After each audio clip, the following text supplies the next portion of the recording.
Hi, welcome or welcome back. I'm Jess. Let's talk about the 14 books I finished in July and the one I didn't.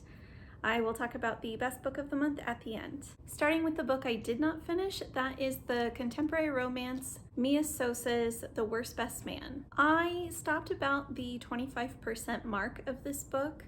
I just did not like the main characters. The male lead was not that interesting, but I don't think I would have stopped if I had liked the female lead. The female lead, on the other hand, was so petty. That's my quiche. The female lead was extremely petty and it was very difficult for me to like her. Aside from not liking the female lead, I did like the writing. I liked the cultural references. What I got out of the book so far that it was about is our female lead was engaged to our male lead's brother 5 years ago. The brothers, the night before the wedding, got really drunk, had a conversation. Apparently our male lead talked our fiance out of marrying our female lead. He never said anything to the female lead, he left. Now they're meeting up again 5 years later for business reasons. Our female lead is taking it out on the male lead because he's the one who dispensed whatever advice the fiance took. But he was very drunk and he has no idea what that advice was. So, I don't know. To continue with romance, we have Lynsay Sands A Quick Bite. This is the first book of her series with vampires. Vampires in this world are a little bit different. So the vampire creation myth here is that back on the lost island of Atlantis, the scientists created these little nanobots that they would inject into people to cure whatever ailments they had. Well, aging is a continuing process. The nanobots started attacking that. So the nanobots are keeping the vampires alive at a prime age in peak physical health. And those nanobots use blood. They use up the blood within the vampire system in order to do their little nanobot job. As a result, the vampires must replenish the blood by either feeding from people or using a blood bag, like from a blood bank. And this is modern day, so blood banks are around. I will say that there's some male gaze misogyny here that does not age well. This was written, I believe, in the 2010s or maybe just before the 2010s. I could ignore it, but it was just like, I don't understand. Like, the audience for this book is very much women. Why? Why would we need this particular scene? And references back to it again and again. That is not for the target audience. That is for someone else who will not be reading this book. Anyway, so our female lead is a 200-year-old vampire who has a phobia of blood. Anytime she sees it, she passes out. As a result, she only feeds off of humans. She never drinks bagged blood. Of course, there is a scene in this book where her cousin essentially blindfolds her and then gives her bagged blood, and that works. And I'm kind of curious, in the decades that they've had access to blood banks, why they haven't tried that before, because they're all super worried. Her family is very worried about her inability to drink bagged blood, about having to only feed off of humans because it's more risky. It's risky for her health, it's risky for discovery. And the second half of this book is when they first realize that, oh, maybe if you just blindfold her, pop a bag on her teeth, she'll be good. Whatever. Our male lead is a clinical psychologist who treats phobias. That is his specialty. So our female lead's mom abducts this guy, ties him up onto a bed to gift him to her daughter on her daughter's birthday. You know, it's fun. It's fun, it's entertaining. don't take it too seriously, but it is very fun. This is also first of a series. There are a lot more books. I don't know yet how many I'll read or like if I'll continue this series, but it was a good time. Next romance on the list is historical. It is Amanda Quick's The Other Lady Vanishes. This is book 2 in her Burning Cove series. I really liked this one. The Burning Cove series takes place in about the 1930s. Our female lead in this one was, I guess, falsely deposited into a mental hospital, like a long-term care facility for wealthy but mentally unstable adults, even though she was not mentally unstable, but her beau at the time wanted access to her inheritance because he needed money. Her parents were dead, she had no real close friends, so he drugged her, convinced the trust that held her money that he was actually her husband. Somehow, I don't know how the 30s work, everyone at this hospital referred to her as Mrs. that guy's name. And she was like, no, there's no way, I never married him. Well, while she's at the mental hospital, she's part of many drug experiments, which thankfully does not seem to have a lasting effect on our heroine. Well, she escapes. She gets out of Dodge. She goes to Burning Cove. She makes tea. She just blends teas together and she works in a tea shop and life is great. I mean, she's still kind of struggling to trust people and she doesn't feel safe a lot of the time, but for the most part, she feels a lot better. While our male lead is a man with a mysterious past. He comes to town because his doctor told him he needed to relax somewhere, settle his nerves. So he's just chilling, drinking tea every day. They develop a little flirtation, a little romance. Someone tries to murder her. Multiple people, I think, try to murder her. He protects her because he was in the import-export business, which is just a front for he has a gun and knows how to use it. Everything is fine. Next on the list is The Bride by Julie Garwood. This is a historical romance set in England and Scotland. Our female lead is an English lady who is ordered by the king to marry a Scottish laird. Well, it turns out the Scottish laird had a first wife who died. Actually, she was murdered. And we know that because we've got one of the POVs from the murderer. And the murderer plans to kill our bride here as well. I liked this. I thought it was fun. There was some humor here. There is something odd about a few scenes though. It really took me out of the writing. So for the most part, I mean, we have a few tiny scenes with the murderer as the POV. Reminders of, oh hey, this murderer is still hanging around, coming to get you. But for the most part, this follows a pretty standard male-female split POV.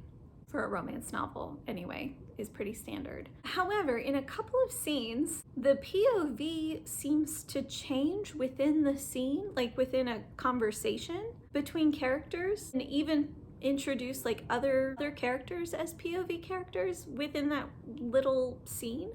As things are just switching around, I thought it was confusing, and I just think it should have been edited. But altogether, I thought this was fun. I read a second book by Julie Garwood called The Wedding. So this one actually takes place probably 20, 30 years after The Bride. And for the most part, this is totally different people though. So the premise in this one is our main characters actually met when the female lead was about 5 or 6 years old and our male lead was between 16 and 20.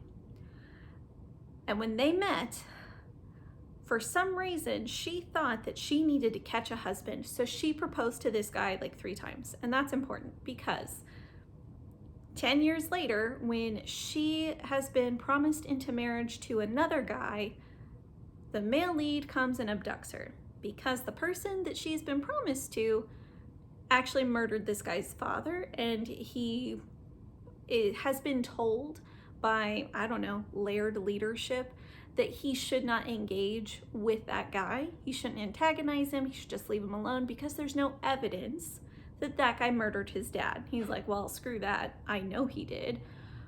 so I'm just gonna steal his bride. So he marries the female lead, and his reasoning to the Laird leadership is, oh, well, she proposed to me, so like, it's on her. I just accepted. And she's like, yeah, okay, I guess I'll go along with that. She has no recollection of having ever met this man, by the way. Most of this book was boring. There's very little action for about 70% of the book, and then for 20 to 25% there's a lot happening. And I think if it had been restructured, it could have been more interesting as a story. I think this one also had the same issues as the last book though, where some of the scenes were kind of told in multiple points of view, just kind of passing around the talking stick. Like, a lot of the conflict in this book before we actually get to the main action is that the guy's stepmom, who he adores, doesn't like the new wife, and she's kind of a jerk to her a lot. She's definitely a monster-in-law. Could have been better.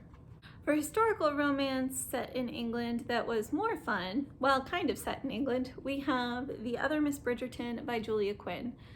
So, Julia Quinn, Bridgerton books. So the Netflix series is based, sort of, on the 8 main novels of the Bridgerton series. Well, this is part of a prequel series which currently has 4 titles. This is the 3rd title. In this one, her name is Poppy. So we have Poppy and Andrew. I have names this time, so it's not just female lead, male lead. Poppy is on vacation. She's walking down a beach. She sees a cave and thinks, ooh, that's cool. Wanders into the cave, comes across pirates. And the pirates are like, nope, we cannot just leave you here. They abduct her, put her on a ship. Captain Andrew is on the ship, and in the, 6-day voyage to Portugal, they fall in love. They realize they're basically the same person. After a separation between the two, which is longer than their courtship, but still not long at all, they are reunited and all is well with the world. Altogether, this book is all done in a month. Between meeting, falling in love, and reuniting after a separation. Okay. It was fun. Julia Quinn is pretty good at humor with her romance, I think. It's a good time. Next book on the list is Robert Thorogood's The Marlow Murder Club. The story of this was fine. The characters, the whole cast of characters written were entertaining. I wouldn't say that I liked the writing style of this. There's something about this that was extremely visual and not really all that like deep onto the character or any of the characters. It was just sort of, let's give a very superficial look at several people and see what happens. I don't know. All the plot points made sense. I just will not read any other books by Robert Thorogood. He's just not for me. So in this book, we have a woman in her 70s who her job is a crossword puzzle writer, compiler. That is what she likes to do. Also, she apparently likes to skinny dip in the Thames when it's hot outside. So there's that. But while she's skinny dipping in the Thames, she sees that her neighbor has been murdered. I will say the mystery of the murder was pretty predictable, but not in a bad way, if that makes sense. It's nothing groundbreaking, but it was fun. It was entertaining. I didn't particularly like any of the characters, but also I don't feel like you really got to know any of the characters either. Next book is The Maid by Nita Prose. This was a book club book, so let's talk about it. I liked the writing, voice. I liked the characters that we got to meet and know. And I really liked our POV character, the maid. Altogether, I enjoyed this book, but anything that required a reveal in the story, I think was not executed very well. At the time of the reveal, it was like, oh, here it comes. But I think to execute that well, there would have needed to be some more like breadcrumbs leading up to it such that it made sense. And it didn't really make sense. Also, I'm very over the idea of an unreliable narrator, of like, you just can't even trust the person whose head you're supposed to be in. To me, that just doesn't even make sense. If this is the person whose head I'm in, are they lying to themselves constantly? Are they mentally unwell? So like, that can be done well if they have like a mental illness. Our character here does not. Most of the other books where I read an unreliable narrator, also not a mentally unstable person. They seem to have a good grasp of reality. They just don't seem to be able to even think of reality as reality. Like, what does that even mean? That's okay. So that's a peeve of mine. I think that one of the reveals in this story particularly followed that idea of our character basically is lying to herself and or others where there's absolutely no reason to lie to herself on the page. It makes no sense. But still, I did really like the voice of the character. I liked all the other characters we got to know. It was cute. I have been feeling so nostalgic lately for Sailor Moon. So I read the Eternal Edition Volume 1, which covers the first 7 chapters of Sailor Moon. This was a really fun reread. I really like it. So our main character, Sailor Moon, she is a 14-year-old girl, and suddenly she has magic powers and she's fighting against the evil, the darkness. I'm really looking forward to rereading the rest of this series and possibly even watching the Crystal version on Netflix. Because last month the Crystal version of the final arc, the Stars arc, was released in Japan. I don't have any idea when it's coming to the US, and hopefully it's coming to Netflix. Very much looking forward to watching that when it comes out. In the meantime, I will read, nostalgic and happy. Just love it. The rest of the books I read this month were all from the My Local Library's Summer Reading Challenge, which I started back in June. So the challenge is running from June 1st to August 24th, and there are titles that are recommended during this reading challenge. So that is what I've been trying to read from. First up, we have a young adult fantasy called Splinters of Scarlet by Emily Bain Murphy. This was a lot of fun. I liked it a lot.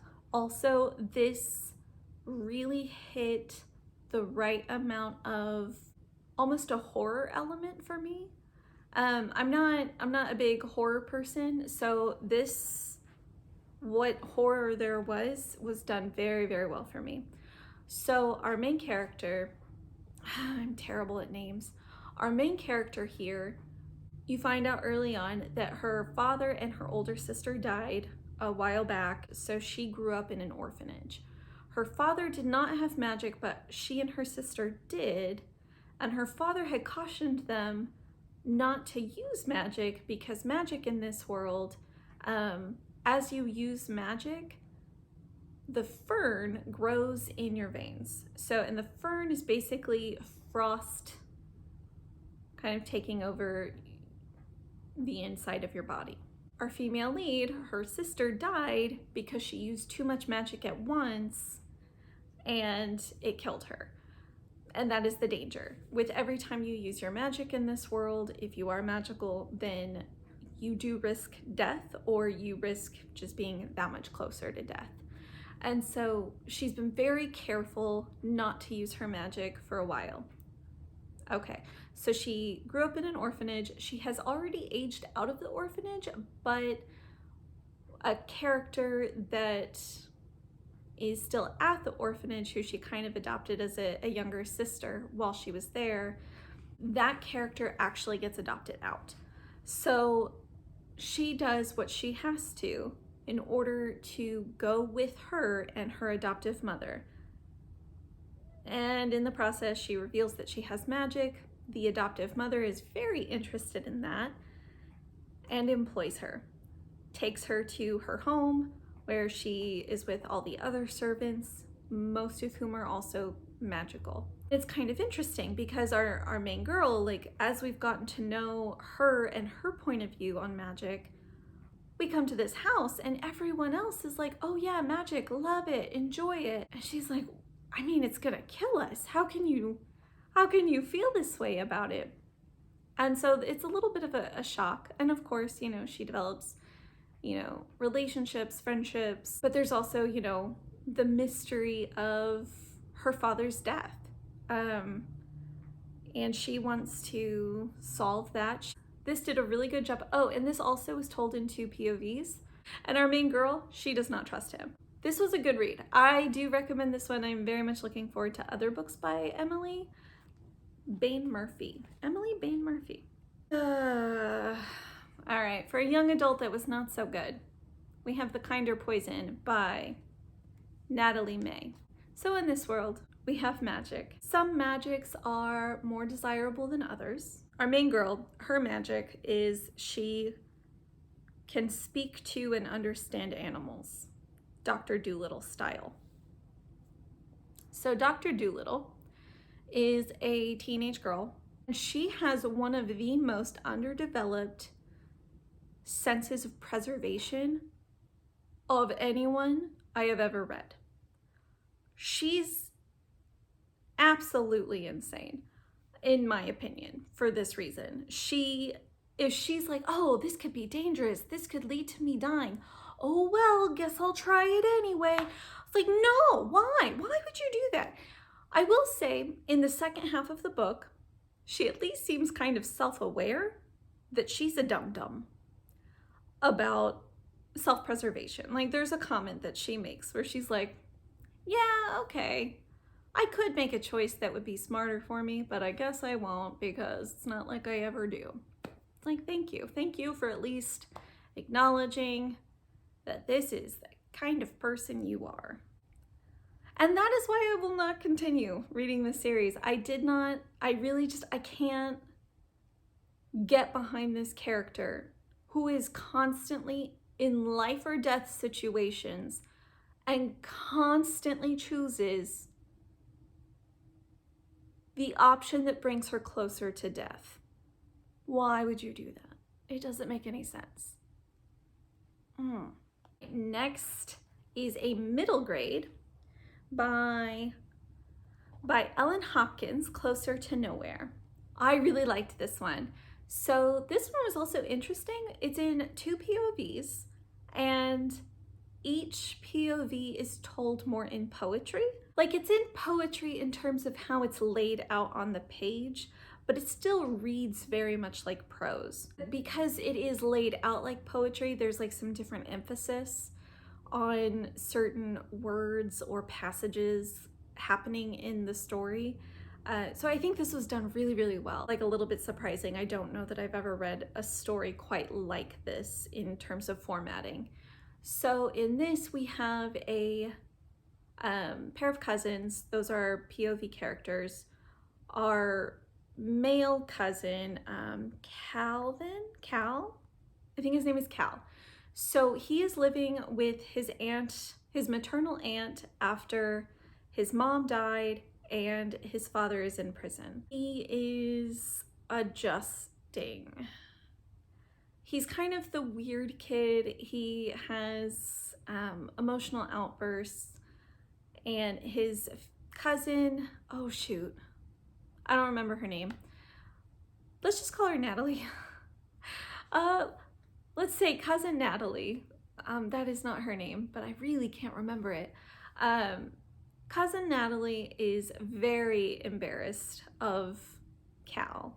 She has her own interests. She is a dancer competitively, and she feels like Cal coming into the house has really disrupted the dynamic that she and her parents have. She's no longer the center of attention, but even more than that, she feels like her parents are fighting more because Cal is there. And then also Cal will pull pranks on her, which she does not like, which, yeah, pranks aren't okay unless all people consent. Throughout the story, you see her perspective on Cal change. So instead of seeing him as just a burden, she begins to view him more as family, almost like a sibling. The longer he's there, the more he also feels less like an outsider. Because of his unique experiences, there's something that happens towards the end of the book that he's able to help other people deal in a stressful situation. Cal has faced a lot of trauma and abuse in his life. And in the author's note at the end, the writer Ellen Hopkins, she specifically notes that Cal's diagnosis in the story is PTSD, and that she took some inspiration, I guess, from, I think it was someone, like a kid that she had fostered. Just altogether, it was interesting, but also it was just really sweet. And I thought the way the poetry went through the story, I thought was also really good. I thought making use of poetry as a visual medium, of really highlighting certain sections for emphasis, I thought it was done very, very well. I would definitely recommend reading Ellen Hopkins, and I would definitely recommend this one, Closer to Nowhere. Next book is also middle grade. It was The Canyon's Edge by Dusti Bowling. This one, like Closer to Nowhere, was told in a series of poems. Poetry was more of an exploration of poetry. The lack of consistency, I think, made this feel a little more disjointed, but it was still a very good book. So in this, our main character, her mom had passed away a year ago. She and her father are going to rappel down into a canyon and explore. This is something that they've been doing pretty much her whole life, is exploring canyons. Honestly, that kind of sounds like a nightmare to me, but they're into it. Unfortunately, like a rush of water comes through the canyon unexpectedly, and she and her father are separated. And just the journey of going from separated to trying to find her father and getting out of the canyon, it was very good. It was stressful. So I'll warn you that. It was stressful, but it does have a happy ending. I don't know, should I tell you you know what? It has a happy ending. I like happy endings. Second to last book, and this one was very close to being my best book of the month. That's how good it is. And it is Kim Johnson's This Is My America. So this is a young adult following a teenager in high school who works on the school newspaper. Her father has been in prison for, I think, 7 years and is on death row. And so throughout the book, there's also a countdown because she's been trying to have his case appealed. And she's been working she's been writing letters to an organization that does appeals pro bono. The type that,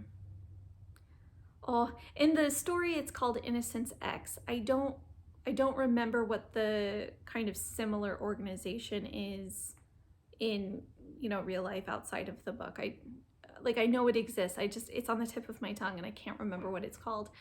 But so she's been writing letters like weekly to Innocence X to have her father's case appealed. And then her brother is wrongfully accused of murdering a fellow student on the school newspaper. And our girl is like, no, that's absolutely impossible. He did not do that. But almost no one seems to believe it. There is a lot of racial violence in this story. And this was very well told and well shown through the narrative. I really appreciated the experience of reading this. Excellent book, highly recommend. It was so close to being my #1 of the month. We're here, it's the end. The best book of the month is Kat Patrick's Tornado Brain. Oh, I loved this so much. This is a middle grade. Our main character, nope, don't remember names. Our main girl has ADHD, and she is not presently on medication. She's trying to live life off of medication. She doesn't really have friends. It's mentioned pretty early on in the story that she had a friend, best friend, since like kindergarten, and she feels like her sister kind of stole that friend away from her. She's also angry at her sister, and she has a hard time because she's different. There was a lot about her experience of ADHD and how much it affected her life that really resonated with me, you know, as someone with ADHD. Though I will say that she has, as a child, she had a more severe experience than I did as a child. But in this story, that best friend that she had, she goes missing. Because she doesn't feel like the police are, you know, looking up every lead, she starts trying to solve the mystery of where the girl is. It was so excellently told. I think I read this all in one sitting. I was definitely crying. It's many parts. Do highly recommend this book. It was the best book of the month. Tornado Brain. Well, thank you for watching, and I hope you found some books that you might be interested in. Also, if you have any titles to recommend, please leave a comment. Thanks.